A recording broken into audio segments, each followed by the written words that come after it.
Hello and welcome back to Belmont Bunch. I'm traumatized. I mean Tom. And it's time to talk about the Islanders and Bruins Game 5. I am still in a state of shock. I have notes so that I don't forget what was a very eventful game.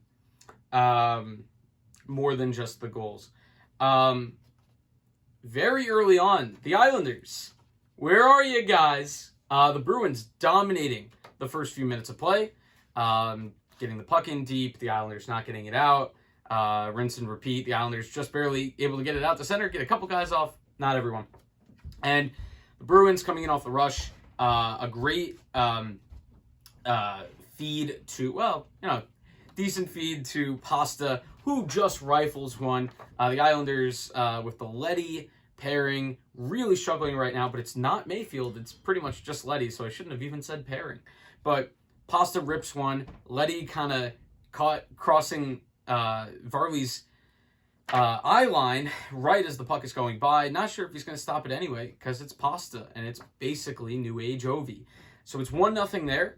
That was coming off of a Beauvillier, kind of a misadventure in his own zone. Kind of a rough start for Beau, but it was a rough start for everyone. And the Islanders, pay the price early on. 1-0 Boston. At that point, that's Pasta's sixth. We get a slash on Corrali. This is coming off a good passing play. Good drop pass to Dobson. Dobson, as he's going to shoot, has a stick kind of tickle his hands. Now, this would be made up for later. At least they called both. They could have, I would have been fine with them either not calling both or calling both. At least they kept that consistent. So it is called a slash on Corrali, and the Islanders score on the ensuing power play. So a period which Boston dominates, and the Islanders, late in the period, get a rip from Barzal, top corner. This guy is feeling it now, and I'm very excited. Off the shoulder of Raskin in, whistled it right by his ear. 1-1, and at this point, we're talking about Phil on Twitter was saying, very similar period to period 1 of Game 5 of the Pittsburgh series. They get massively outplayed. They get a nice, really nice goal off a great shot at the end of the period to keep them in it. And then how are they going to respond in the second? Well, they get a little bit of help to start. There's a cross-check by Grzelcyk on Leo Komarov as Leo Komarov is doing the Anders Lee roll in front of the net. And you get a Corrali failed clear, a really bad one, an egregious one. And this is one where if you're going to complain about all these calls against you, at least go out there and run a competent penalty kill after that. Because the Islanders' power play isn't special. You shouldn't be giving up this many goals. I feel like the excuses from Boston fans tonight, it's very similar to Vegas a few years back, except Vegas was actually right about the call against them. That being the whole Pavelski incident. But you could have killed a penalty as well. That was an option. So Palmieri gets this one. This one, dial the heat back a little bit fortunate from the Islanders, get a good bounce in front. Josh Bailey throws it towards the front of the net, but fairly softly, and Tuukka kicks it out, but it hits off a Boston skate right back into the towards Palmieri, right on the yawning cage. He just slaps it home. His sixth of the playoffs. That trade is looking a little better, and it's 2-1 Islanders. And the Islanders at that point are 2 for 2 on the power play. So, oh my God, what's going on? And just a few minutes later, a special play from Brad Marchand.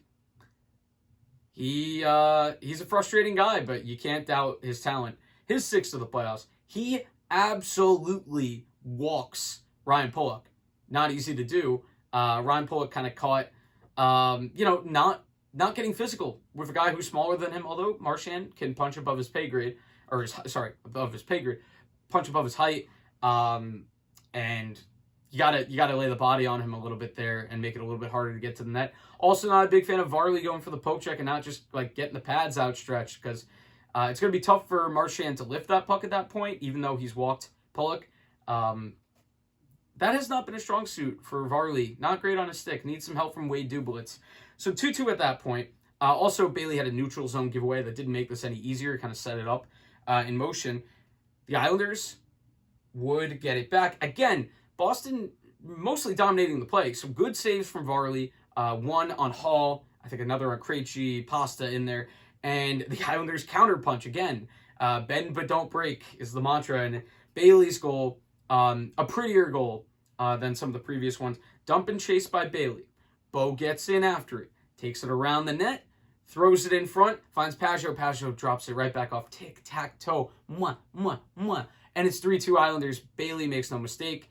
There's no one to pass to when you're right in front of the net. I joke, although Bailey passes more often than not. Then we get a high stick on Wagner. Only got one look at this on the NBC cast. My first look, it was like, first of all, I didn't know which Boston player had committed the penalty because we were going to commercial break. So I'm looking at the center of the screen where the focus is, and the penalty was to the right of that. So I only got to see it out of the corner of my eye. I guess the only thing to say is what I said to Barzal a lot this year. Don't give the refs an excuse to call it. Don't get that stick up. Barzal did it last game a couple times. Guess what? He got called. And so, Bruins, it's like, all right, let's kill a penalty. We gave the first two up. They give up another. This one comes from Eberle. Some bad luck involved here. A Bruin player breaks his stick, and now it is kind of a 5-on-4.5, and that allows Barzal with Coyle without his stick kind of covering the top part of the zone. Too much space in behind Coyle without a stick. I would think that Boston would want to keep that more compact, and I'm sure that Bruce Cassidy said something to Coyle maybe in that moment to, maybe not stretch the box too much. And Eberle rips one top corner. It's 4-2 Islanders. It's the end of two. And you're feeling good, but it's not over. Boston's come back from 2 in the series. So, early third, you think, if you're an Islander fan, this might be it. Brock scores. Great keep by Pelech. Bad exit from the Bruins, aided by the Islanders doing well in the forecheck. And Pelech jumps in, keeps it, puts it down, plays a cross ice to Bo. Bo for a nice touch pass back to Brock. Swayman in net. Now, at this point, I don't really think it was Rask's fault, but it sounds like Rask is really battling an injury right now. So, best to his health. 5-2, Brock, no chance really for Swayman. Has to respect the pass as well. And it's 5-2 Islanders. And it feels like it's maybe over, but then you realize the Islanders are going into full bunker mode, and that's already failed once in the series, like I said. And Eberle gets a slash call on Clifton. Wasn't a big fan of it, although it is consistent, so I'll be like, all right, just kill it. Just kill it. I was thinking in the back of my head, all right, here come the penalties in the Islanders, because that's the way the NHL referees games is, if you get 3 power plays, we got to find a way to get the other team 3 power plays. But at least on this one, you could argue consistent with an earlier call. Pasta, another one. Good cross-ice pass. The Islanders not doing a good enough job of covering the Ovi-type pass to the new age Ovi, like I said. And it is 5-3. The Islanders parking the bus a lot more. There was a call on Pelech. That one was just bad. But maybe evens out. So Pelech gets one for hooking. Didn't look like it at all. But later in the period, again, haven't seen the replay, but Pelech hits one that might have gone out of play, so maybe it evened out. And earlier on, Boston, after the game, Bruce Cassidy talking about the New York Saints as Scott Mayfield takes an elbow to the face that's clearly intentional. So maybe another fine coming there. The Islanders also one of the least penalized teams in the regular season, so I don't know what your point is, Bruce. Krejci gets one. Everybody immediately jumping on Varley. I get it. It's in the moment. But this is a massive deflection right in tight and then bad luck. Good play by Krejci to, just drive towards the net. Kind of take the scenic route to make sure no Islanders kind of stay on him. Hits off Green. That's an integral part of this being a really, really tough save. Varley keeps the first shot out. It's a good save to even do that. And then nobody on Krejci. I don't want to hear Varley slander on that specific goal. And it felt like at that point, we're in trouble. They got their puck luck there as well, where we got it earlier with the Bailey pass in front that led to the Palmieri goal. This was a little bit of a good bounce for Boston, but also the Islanders didn't cover it. Throw that away because that's all I need. And then the Islanders do a really good job. They called a time. Boston called a timeout actually, and the Islanders got to take a second.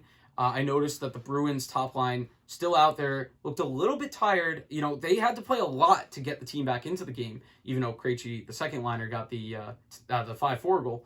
But obviously, you know, that takes a lot out of you, and it looked like maybe the Islanders a little bit better rested after that last time out. The Islanders able not to get an empty netter, but to hold off. Varley with a big catch at the end to hold on to the rebound, and then they just win the face-off. They win the game.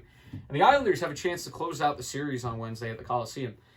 Shots heavily favoring Boston. This is one of those games I can't even imagine. You know, if I'm a Boston fan, fists are through the wall and stuff.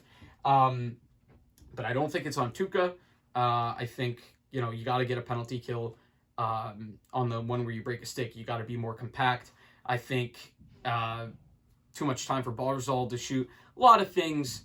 I talked about the hierarchy of fans blaming things, and it's like referees, goalies, God, in that order. But that's what I've got. You know, for the next game, it'll be interesting to see if Wahlstrom comes in. Didn't really notice Zajac tonight, which is a good thing defensively. Didn't notice him offensively. Yeah, so we'll see what happens if the Bruins make a goalie change out of a health necessity. Swayman is a good backup.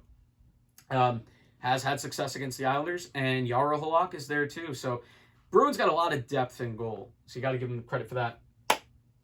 That's what I've got. We'll see you next time on Belmont Bunch, and hopefully we are celebrating. But expect it to continue to be really tough because this is, like I said, for the 5th time, big boy hockey this series. Anyway, see you next time on Belmont Bunch. Thank you for watching.